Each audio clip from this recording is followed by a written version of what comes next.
Delhi liquor కేసులో arrest అయి జైల్లో ఉన్న బీఆర్ఎస్ ఎమ్మెల్సీ కవిత బెయిల్ పిటిషన్ పై కాసేపట్లో ఢిల్లీ హైకోర్టు తీర్పు వెల్లడించనుంది. కవిత బెయిల్ పిటిషన్పై మే 27, 28న ఢిల్లీ హైకోర్టు విచారణ జరిపి తీర్పును రిజర్వ్ చేసింది.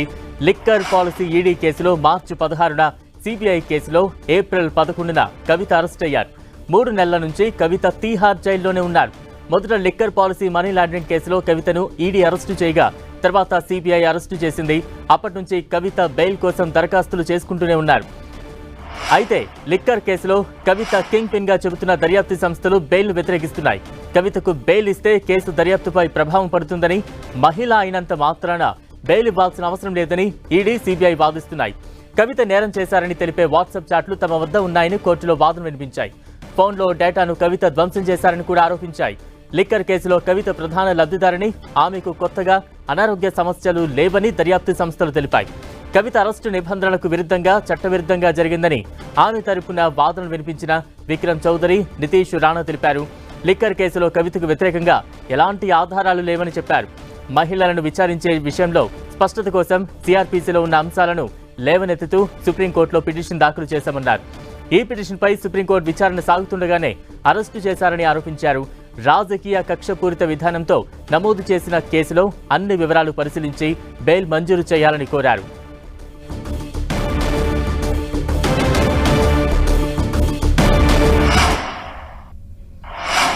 రైట్, ఇక కవితకు ఊరట దక్కేనా, బెయిల్ వచ్చే అవకాశం ఎంతవరకు ఉందనే చర్చ పెద్ద ఎత్తున సాగుతోంది. తాజా అప్డేట్స్ అందించేందుకు మా ప్రతినిధి గోపి సిద్ధంగా ఉన్నారు. గోపి,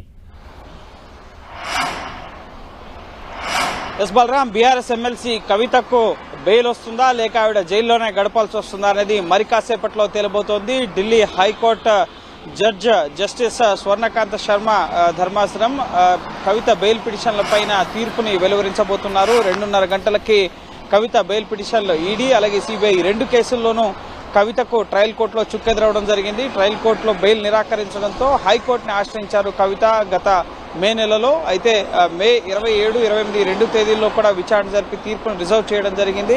వెకేషన్ కావడంతో జూన్ నెలంతా కూడా ఈ తీర్పు వెలువడలేదు. ఇప్పుడు రెగ్యులర్ కోర్ట్స్ స్టార్ట్ అయ్యాయి కాబట్టి ఈ రోజు ఫస్ట్ డేనే ఢిల్లీ హైకోర్టులో ముఖ్యంగా కవిత బెయిల్ పిటిషన్ల పైన తీర్పుని మరి కాసేపట్లో వెలువరించబోతున్నారు. దర్యాప్తు సంస్థలైతే కవితకు బెయిల్ ని వ్యతిరేకించడం జరిగింది. కవితకు బెయిల్ ఇవ్వద్దు, కవితకు బెయిల్ ఇస్తే కనుక బయటకు వచ్చి ఆ కేసు దర్యాప్తును ప్రభావితం చేస్తారు, సాక్ష్యాలను, ఆధారాలను తారుమారు చేసే అవకాశం ఉంది. గతంలో ఆధారాలను చెరిపే ప్రయత్నం చేశారు, మొబైల్లో ఉన్న డేటాస్ని పూర్తిగా డిలీట్ చేశారు, అలాగే సాక్షులను బెదిరించారు అన్న అంశాలను కూడా కోర్టు దృష్టికి దర్యాప్తు సంస్థలు తీసుకెళ్లడం జరిగింది. మహిళ అయినంత మాత్రాన ఆవిడకి బెయిల్ ఇవ్వాల్సిన అవసరం లేదు. కవిత తప్పు చేశారనడానికి, అలాగే ఈ లిక్కర్ కేసులో కింగ్ పిన్ అనడానికి తమ వద్ద ఆధారాలు ఉన్నాయి. అలాగే నిందితులు అప్రూవల్గా వారు ఇచ్చిన స్టేట్మెంట్స్ ఉన్నాయి.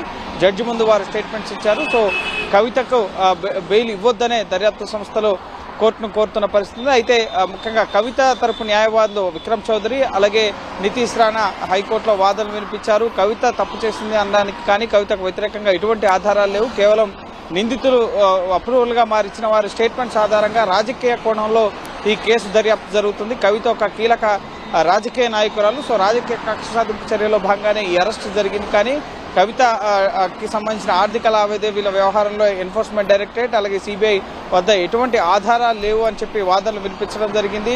అలాగే ట్రయల్ కోర్టులో అలాగే సుప్రీంకోర్టులో ఈ కేసుకు సంబంధించిన పూర్తి వాదనల్ని వినిపించడం జరిగింది. అలాగే శరత్ చంద్రారెడ్డి, మాగుంట శ్రీనివాసులు వీరంతా కూడా మొదట కవితకు వ్యతిరేకంగా ఏం మాట్లాడలేదు. ఆ తర్వాత వాళ్ళకి బెయిల్ ఇచ్చిన సందర్భంలో ముఖ్యంగా ఇటు బీజేపీకి ఎలక్ట్రల్ బాండ్స్ రూపంలో శరత్ చంద్రారెడ్డి నిధులు ఇవ్వడం కానీ, లేక మాగుంట శ్రీనివాసులు రెడ్డి ఎన్డీఏలో టికెట్ సంపాదించి టీడీపీ నుంచి పోటీ చేయడం కానీ, సో ఇవన్నీ కూడా కోర్టు దృష్టికి తీసుకెళ్లడం జరిగింది. అలాగే కవితకు బెయిల్ ఇస్తే ఈ కేసు దర్యాప్తు ఏ విధంగానూ ప్రభావితం కాదు. గతంలో తెలంగాణలో బీఆర్ఎస్ అధికారంలో ఉన్నప్పుడు ఈ కేసు ఇన్వెస్టిగేషన్ జరిగేది. సో అప్పుడు ముఖ్యమంత్రి ఆమె తండ్రి. సో అప్పుడే ఈ కేసుకు సంబంధించి ఎటువంటి ట్యాంపరింగ్కి ఆవిడకి పాల్పడలేదు. సో కవితకు బెయిల్ ఇవ్వచ్చు, ఎటువంటి ఫ్లైట్ రిస్క్ లేదు అన్న విషయాలను కూడా ఆమె ఒక ప్రజాప్రతినిధిగా సేవలు అందిస్తారు. సో ఖచ్చితంగా ఆమెకు బెయిల్ ఇవ్వాలి అని చెప్పి కవిత తరపు న్యాయవాదులు వాదనలు వినిపించారు. మరి కాసేపట్లోనే ఈ కేసుకు సంబంధించిన తీర్పుని హైకోర్టు వెలువరించబోతుంది. ఒకవేళ కవితకు బెయిల్ వస్తే కనుక దర్యాప్తు సంస్థలు సుప్రీంకోర్టుకు వెళ్లే అవకాశాలు ఉన్నాయి. ఒకవేళ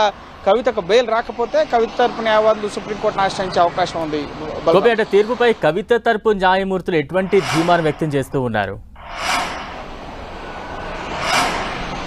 ఎస్ కవిత తరపు న్యాయవాదులు ఇటు మోహిత్ రావు కానీ అలాగే నితీష్ రాణా, విక్రమ్ చౌదరి వాళ్ళకున్న అన్ని అవకాశాలకు సంబంధించి కూడా కోర్టు ముందు ఉంచాం. కవిత ఆరోగ్యపరమైన అంశాలు కానీ, మహిళగా ఆమెకున్న వెసులుబాటు కానీ, అలాగే లిక్కర్ కేసు ప్రొసీడింగ్స్ కి సంబంధించి కేసులో ఇటు ఈడీ కస్టడీలో ఉన్నప్పుడు తిహార్ జైల్లోనే కవితను అరెస్ట్ చేయడం, నిబంధనలకు విరుద్ధంగా అరెస్ట్ చేయడం, చట్ట విరుద్ధంగా ఈ అరెస్టు జరిగింది.